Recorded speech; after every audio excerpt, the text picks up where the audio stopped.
Section 11 is entitled Representation of Functions by Power Series. That is, given a function, we want to write it as a power series. That is an infinitely long polynomial. The first problem we'll look at is, say, f of x is equal to 1 over 2 minus x. And we want it centered at the number 0. Now, remember, if you have 1 over 1 minus r,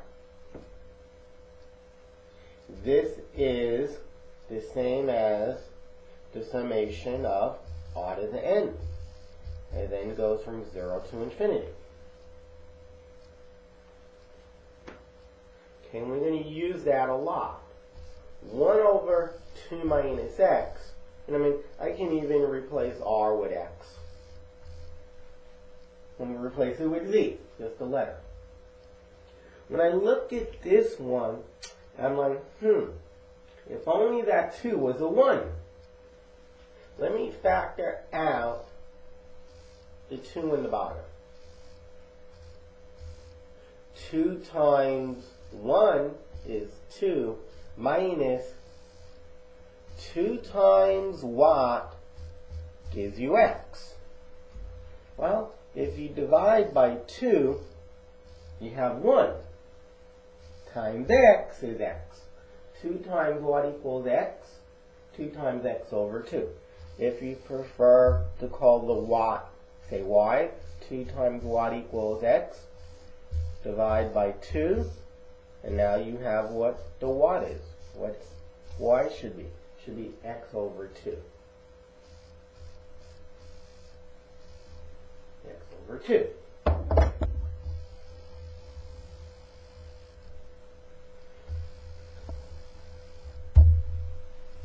Alright. Only thing I want to change is I don't want this to even be x.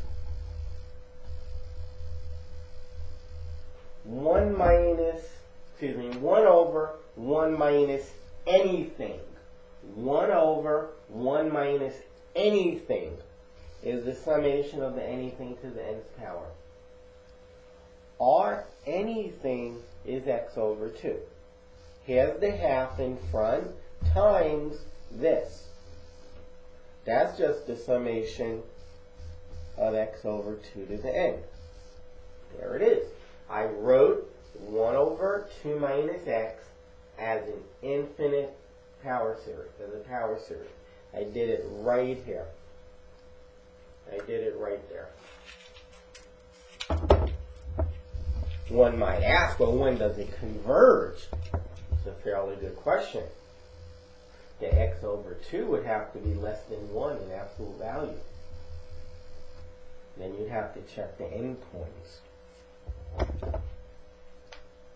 Okay, we'll do another very similar one. Suppose you have 5 over 6 minus x. Well, the first thing is, let me get a 1 on the top. Let me factor out a 5. Now it's like, if only that 6 wasn't there. Now, in anticipation of factoring out the 6, this 6 right here, why don't we think of x as 6x over 6? Now, I have a 6 in both terms that I can factor out. So I factor out the 6. And what's survived in the bottom is 1 minus x over 6. Why? Because the 6's that I'm putting in red, them's the 6's I factored out. I factored them out. And of course, 6 is the same as 6 times 1. So when you remove the red, you just have 1 minus x over 6. And here's 5 over 6. And 1 over 1 minus anything is the summation of the anything to the nth power as n goes from 0 to infinity. I should do that on the one above as well. N goes from 0 to infinity.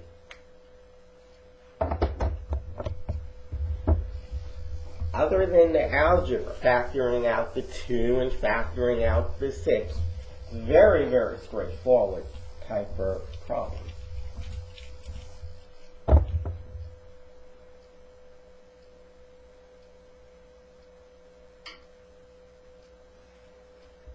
What if you have 3 over x minus 2?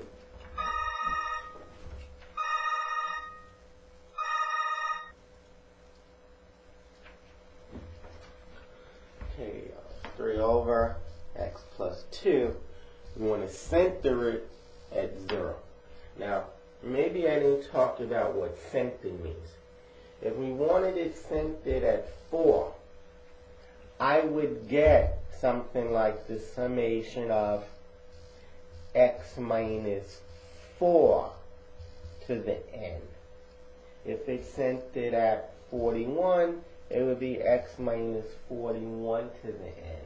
Or maybe 1 over x minus 41 to the n. You'll have x minus c. Well, if c is 0, then x minus c will just be x. So you'll get things like 1 over x or 1 over x to the n, or the summation of x to the n. That is, wherever you have x, you'll just have x. Wherever you have x, you'll have x minus 41. So in this problem, it's centered at 0. Somehow, I want to get it to be geometric. It seems like in this problem, it's going to be geometric. 1 over 1 minus r. So, it's 3 over x plus 2.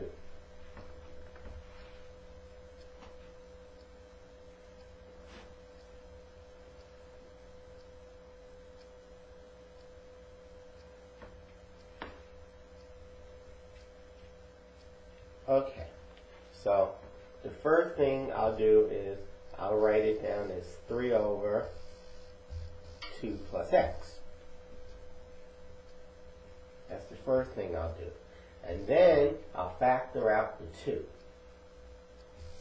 So you can think of the bottom as 2 plus 2 over 2 times x. Or if you prefer, 2 times 1. In fact, the over 2, that's going to be in black color. So when you factor out the 2, you'll get 1 plus x over 2. So I have 1 plus something in the bottom, but I really want 1 minus something. But first, I'm going to factor out the whole 3 over 2. That way, on top I get a 1, which I want. In the bottom I have 1 plus x over 2. Now most of you may have never done something like I'm going to say in a moment, but you've all dealt with things like 7 minus negative 3. And what you did was, you changed and you changed. That is, you've gone in that direction. You change subtraction to addition. But equality goes both ways. 7 plus positive 3 is equal to 7 minus a negative 3. That is 1 plus x over 2. That is 1 plus positive x over 2. If you want a subtraction symbol, well then you have to change both of these signs. It's 1 minus negative x over 2. So this is 3 over 2 times 1 over, not 1 plus x over 2, but rather 1 minus negative x over 2. And now we're in business. It's in the form of, what's in the brackets is in the form of 1 over 1 minus something. So it's the summation of that something to the nth power. Now, depending upon your instructor, you can leave the problem like that. Or you can factor out that negative sign. 3 over 2 summation. Now I'm on the top right. Remember, negative x over 2 is the same as negative 1 times x over 2. So if we raise the left side to the nth power, we have to raise the right side to the nth power. But you can do that by raising each of those two factors to the nth power. That is, there's the alternating part, and here's the x over 2 to the nth. So either that's acceptable or this one's acceptable. Possibly both of them will be acceptable in your class.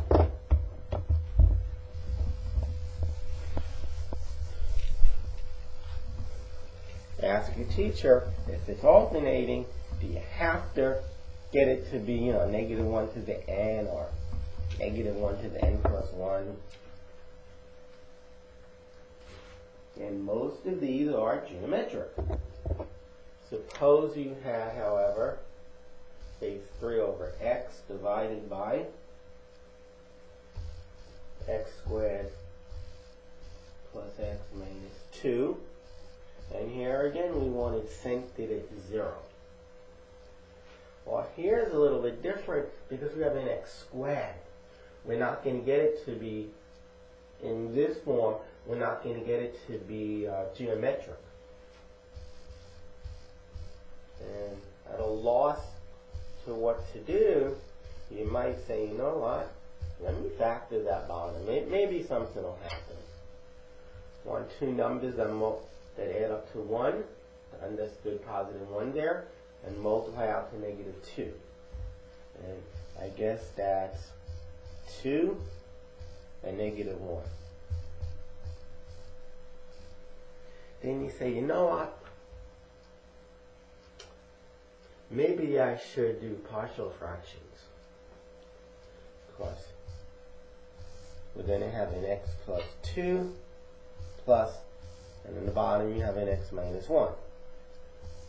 And since this is linear, you go down 1 degree, you go to a constant, which I'm calling a. Since this is linear to the first degree, you go down 1 degree to a constant. But once we find out a and b, this is geometric. We actually did a constant over x plus 2 already. And the other one is also geometric. So we need to find out a and b. And if you didn't see yet that they're geometric, don't worry, that'll come up in a moment. I want to rewrite this, what I just wrote, as a common denominator. The common denominator is going to be nothing else but x plus 2 times x minus 1. The a over x plus 2, to get the denominator I just stated, you have to multiply the top by x minus 1 and the bottom by x minus 1. And then the numerator will be ax minus a. Ax, take away a. And when it comes to the b over x minus 1, if you want to get this denominator, you're going to have to multiply by 1.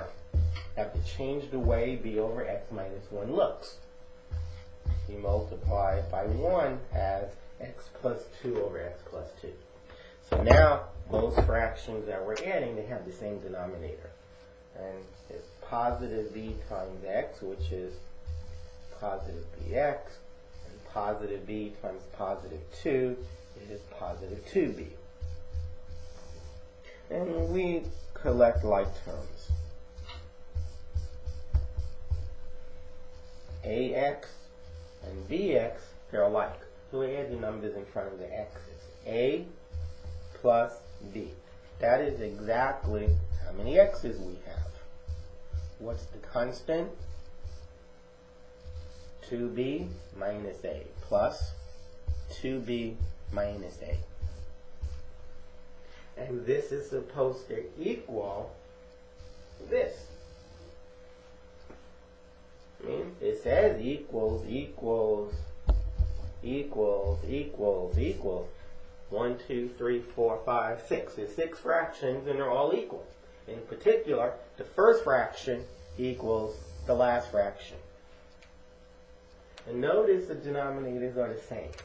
Remember, this fraction equals this one. Maybe I should say we're going to equate those two, because they look more similar. The second one and the last one look more similar. They have exactly the same denominators. So if they're equal, their numerators must be equal. The number of x's must be equal, and the number of constants must be equal. On the left side, the constant is 0 plus 0. So the number of x's on the left side must equal the number of x's on the right side.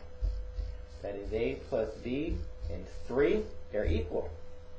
And the constant, 2b, minus a, it must equal the constant on the left side, which is 0.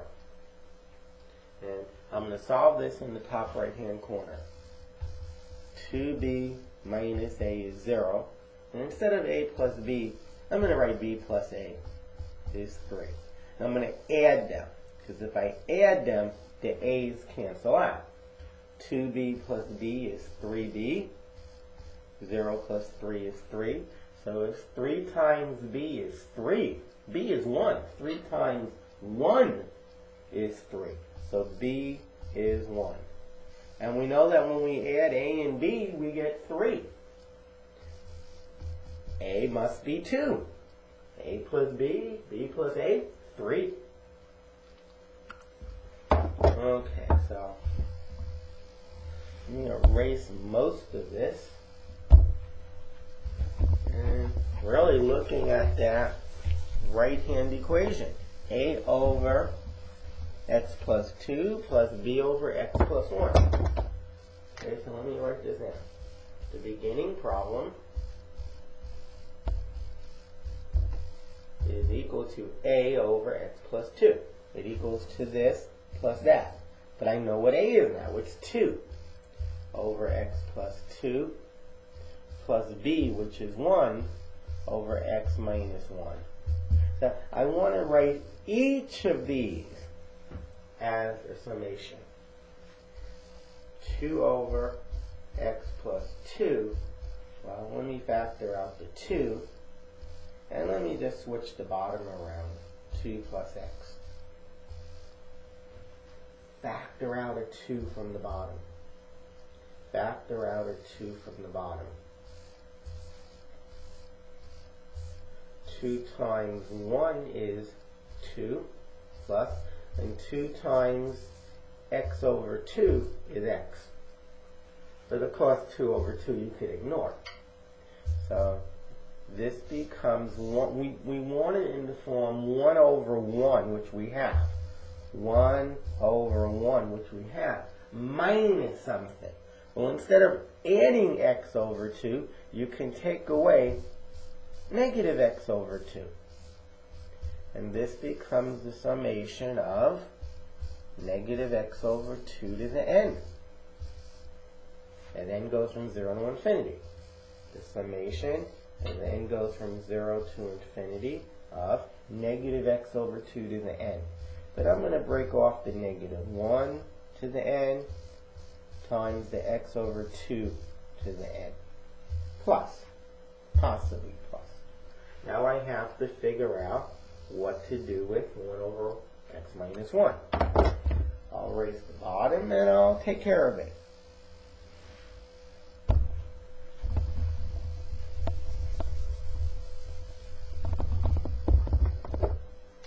It's actually an easy one. 1 over x minus 1. If I switch the order in the bottom, I get 1 minus x, which is kind of what I want. Well, how do you justify switching the order? Well, if you multiply the bottom by -1, you'd get 1 minus x. But then you have to multiply the top by -1. That is, you have to multiply by 1. So you get -1. But that's negative 1 over 1 minus x. But 1 over 1 minus x is just the summation of x to the n. N goes from 0 to infinity. So instead of adding 1 over x minus 1, I can add this. But adding a negative, might as well just take away. Take away the summation of x to the n. N goes from 0 to infinity.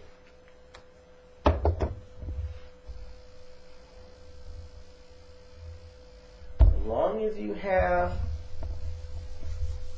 the limits on the summations the same. And this summation going from 0 to infinity, and on this summation is going 0 to infinity, and you're subtracting the two summations, you can just write one summation, -1 to the n times x over 2 to the n, minus x to the n. Summations can be factored out. You can factor it out. I mean, that's not exactly what's happening, but it's equivalent. I factored it out. This piece and little typo here, and this piece, they're the same. I factored out what I circled, and then I wrote down what I didn't circle. Namely this, the minus sign, x to the n. And there it is. 3x over x squared plus x minus 2 can be written as this geometric series. And it's centered at 0. Because it's not fit. Wherever you see x, you don't see x minus 5. That will be centered at 5. When you see x, you should, and somebody asks you what's being subtracted from x, you should say 0. That's what it's centered at. If it said x plus 4, then it's centered at -4. Because adding 4 is the same as taking away -4. So it's x minus that number. It'd be centered at -4. Okay, maybe we'll try one more. And that would be the end.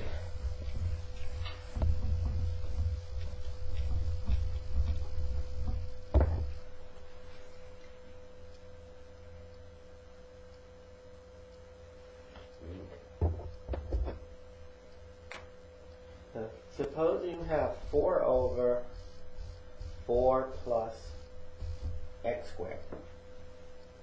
And we want to write a power series centered at 0. Now, if you know to integrate something, you're okay. And I'll show you what I mean. Now, what do I mean? Okay, we know how to integrate 1 plus x squared. We know how to integrate that. In fact, even if it's x over a squared, we can handle that. In our problem, I'm going to factor out a 4 from the bottom. That is, I'm going to divide the top and the bottom by 4. 4 divided by 4 is 4. That 4 divided, excuse me, I'm going to divide this by 4 and I get 1. I divide that 4 by 4, I get 1. I divide x squared by 4, I get x squared over 4. But 4 is 2 squared. So I can square them all at once. X squared over 2 squared. That's x squared over 4. Now, I know how to integrate this. The integral of dx over 1 plus x over 2 squared. Well, if I let u equal x over 2, well then du would be 1/2 dx. So, if I multiply inside by a half, that piece will be du. But I have to multiply by the reciprocal outside. 2 times a half is 1 after all.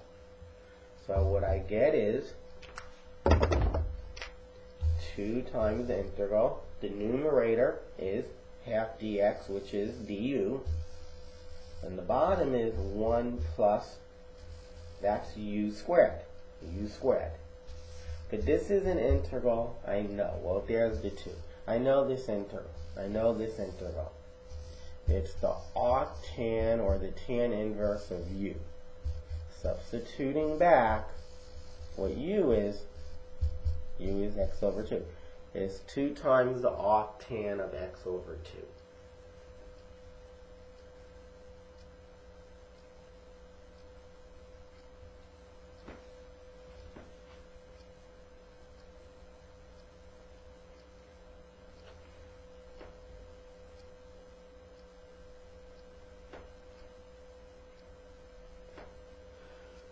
So what would we do here? So what I'm saying is the integral, I'm going to take the integral of this. I'm going to take the integral. I'm going to take the integral. And what I get is 2 times the tan inverse of x over 2. That's the integral. Plus a constant. That's the integral. Now, if you take the derivative of an integral, you get back the original function. You get back the original function. That's how you check an integral. The integral of x squared dx, this is x cubed over 3. Well, we know that, plus a constant. Somebody said to you, what is the derivative of what I just put a box around? What's the derivative of that? Well, you say, well, let me figure out what this is. Oh, it's right here. Take the derivative of that. The constant 3 stays where it is. Bring down the power, make the new power 1 less, plus the derivative of a constant is 0. Don't have to add on 0. And the 3's cancel off, and you get back x squared. You got this back. The derivative of the integral of any function gives you back the function. It gives you back the function. So, I have an integral equation in that second line. I have the integral. Well, let me circle it. I have that this integral is equal to this. I take the derivative of both sides. The derivative of the left side is straightforward. It's 4 over 4 plus x squared, which is good, because that's exactly what I want to know about. And this is equal to the derivative of the right side. 2 times the derivative of this. Okay, let's figure out what the derivative of that is. Let's call this something. Let's call it y. That means interchanging these two. That means the tangent of y is equal to x over 2. Take the derivative of both sides. The secant squared of y times the derivative of y, which is y prime, is equal to the derivative of the right-hand side, which is a half. Dividing both sides by secant squared, you get y prime is 1 over 2 secant squared y. Secant squared y in the bottom is cosine squared y in the top. Now we have to just figure out what is cosine squared y. And we use this information right here. The tangent of angle y is x over 2. Opposite over adjacent. So the hypotenuse must be x squared plus 2 squared. X squared plus 2 squared, which is 4.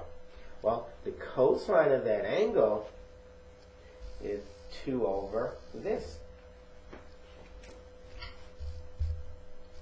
Here is this 2.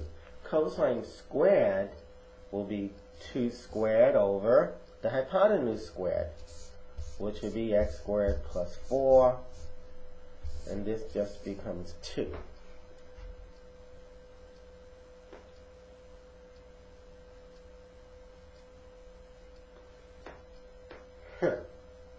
This didn't seem to work. Hold on a moment. We got back exactly to where we started with.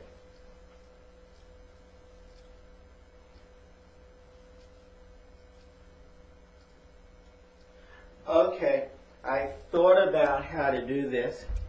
Give me a few more seconds, and it's actually very straightforward. Sorry about that. That was a big error.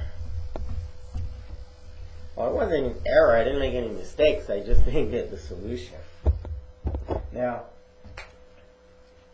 let's just suppose for a moment that we know that f of x is equal to the summation of, or I don't know, something.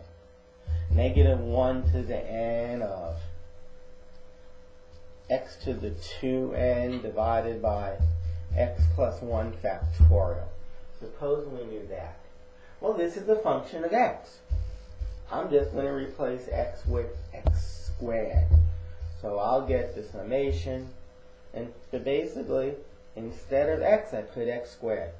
Negative 1 to the n, x squared to the 2n over x squared plus 1 factorial. And of course, this will become x to the 4n, because you multiply the exponents. So that's what we're going to do here. That's what we're going to do here. I want to find out, see, that x squared has always been the part that's been troublesome. I want to find out what 4 over 4 plus x is. And then I'll replace, I want to write that as our power series. And then I'll replace x with x squared. So I really blew this. I divide this by 4, because that gives me a 1. I divide this by 4, that gives me a 1. That's where I'm dividing by 4. I could have factored out 4 from the top and 4 from the bottom. And x divided by 4 is x divided by 4. Well, this is 1 over 1 minus negative x over 4. Oh, I know that summation. I know that power series. 1 over 1 minus anything is the anything to the nth power. So 4 over 4 plus x is the summation of negative 1 to the n. I'm breaking off that negative 1. Negative x is negative 1 times x over 4 to the n. This is the function of x. I mean, if you want to write it, fine. That's the function of x. Well, now I want the function of x squared. That is, instead of x, I write x squared. And you say, oh my, this is exactly what we wanted. Oh, maybe this is working. So instead of x, I put x squared. And there it is. We are now done. N goes from 0 to infinity. N goes from 0 to infinity. And here it is. Okay, sorry about that. Try one more. So, if you have an x squared but you want an x, that's okay. Now in the problem before, we had an x squared and an x. I think it was x squared plus x minus 2. That's going to give you some trouble. That's why we use partial fractions.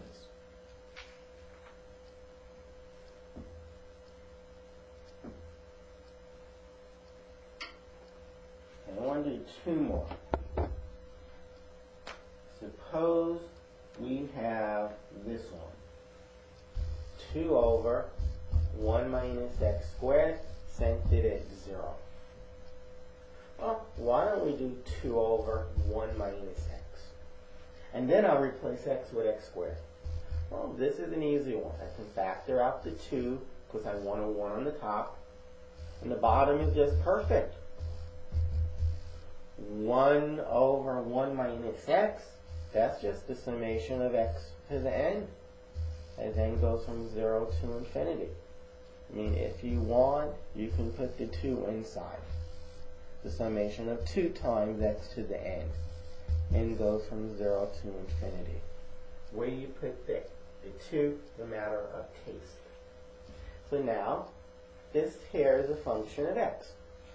Here's the rule. Either this one or that one. Replace x with x squared everywhere. You get 2 times the summation of x squared to the n, which is 2 times the summation of x to the 2n. N goes from 0 to infinity. N goes from 0 to infinity. Or, you can put the 2 in front. Summation n goes from 0 to infinity of 2x to the 2n. And there it is. Done. All the ones we've done so far, they've been centered at 0. Why don't we try to center it elsewhere?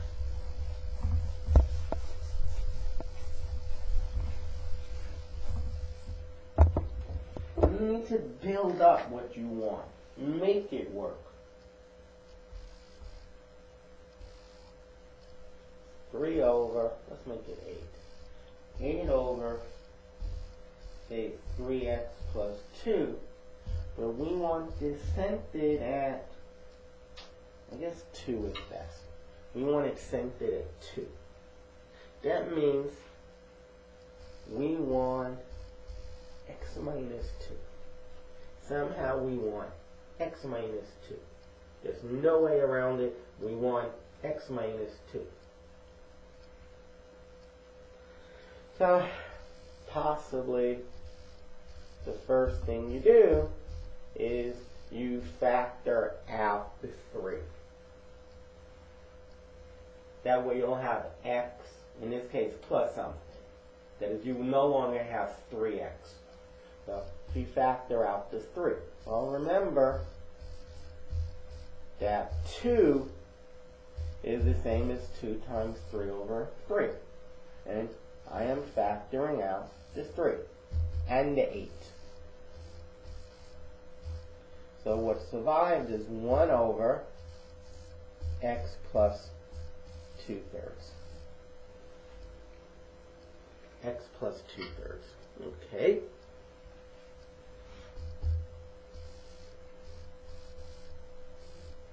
One over. Now, I want x minus 2. Here is my x minus 2. I am not going to touch that. Plus the 2/3. Well, if you take away 2, you have to add 2. You just have to.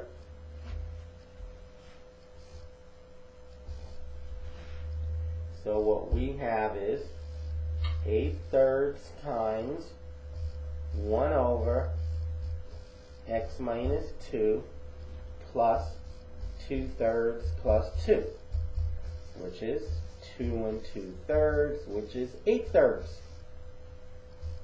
Very interesting that we had 8/3 in front. 8/3 plus 8/3. Okay. This is 8/3 times 1 over 8/3 plus x minus 2. Now, 2 things. I want that number to be 1, and eventually I want that to be a minus sign.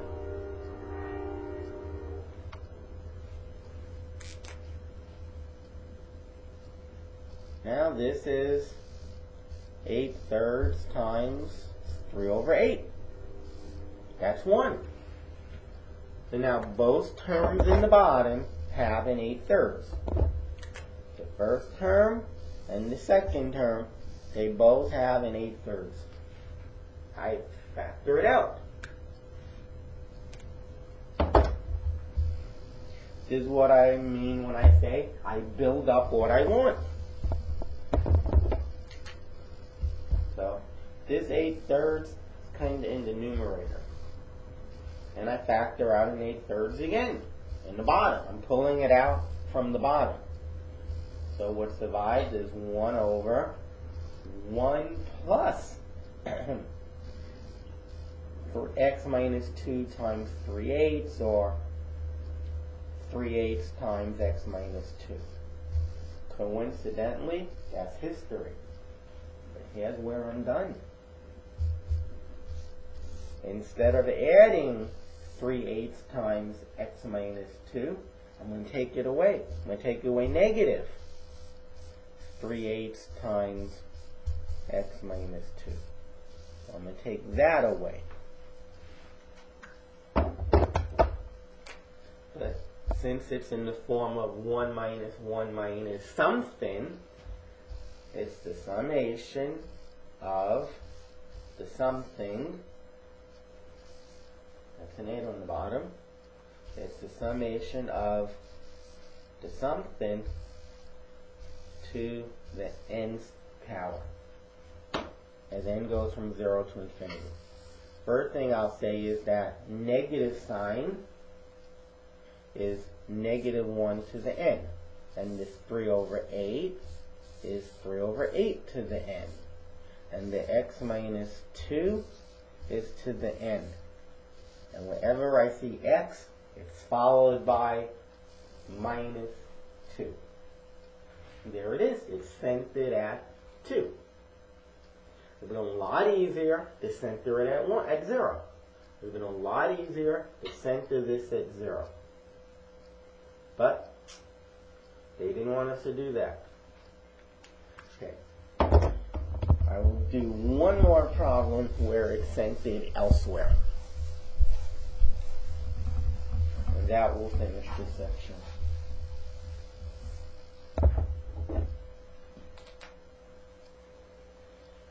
Suppose you have a very innocent looking problem like this, except you want it centered at 5.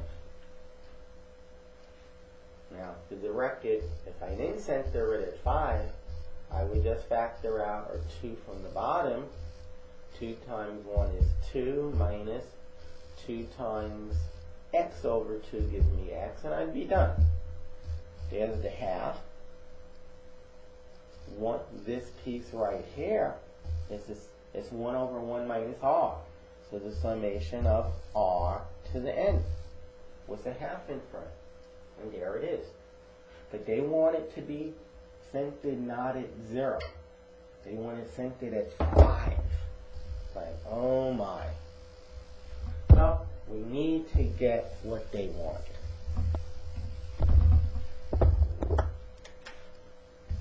One over 2 minus x. Well, there's the 1 over 2, there's the minus, but I want x to be x minus 5. And then I have to balance it, because right now it's 2 minus x plus 5. That's what we should have, 2 minus x. But somehow I added 5 to this. Boom, add 5. Well, now I have to take away 5. So now it's equal. The only problem is 2 minus 5 is negative 3 minus x minus 5. I really wish that negative 3 was positive, but it isn't.